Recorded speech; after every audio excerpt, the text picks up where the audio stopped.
Love with God channel daily gospel. Mark நற்செய்தியிலிருந்து வாசகம். அதிகாரம் 10, இறைவார்த்தைகள் 46 முதல் 52 வரை. இயேசுவும் அவருடைய சீடரும் எரிகோவுக்கு வந்தனர். அவர்களும் திரளான மக்கள் கூட்டமும் எரிகோவை விட்டு வெளியே சென்றபோது, திமேயுவின் மகன் பர்த்திமேயு வழியோரம் அமர்ந்திருந்தார். பார்வையற்ற அவர் பிச்சை எடுத்துக் கொண்டிருந்தார்.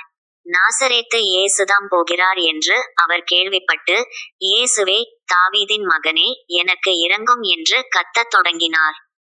பேசாதிருக்குமாறு பலர் அவரை அதட்டினர். ஆனால் அவர், தாவீதின் மகனே, எனக்கு இரங்கும் என்று இன்னும் உரக்க கத்தினார். இயேசு நின்று, அவரை கூப்பிடுங்கள் என்று கூறினார். அவர்கள் பார்வையற்ற அவரை கூப்பிட்டு, துணிவுடன் எழுந்து வாரும், இயேசு உம்மை கூப்பிடுகிறார் என்றார்கள்.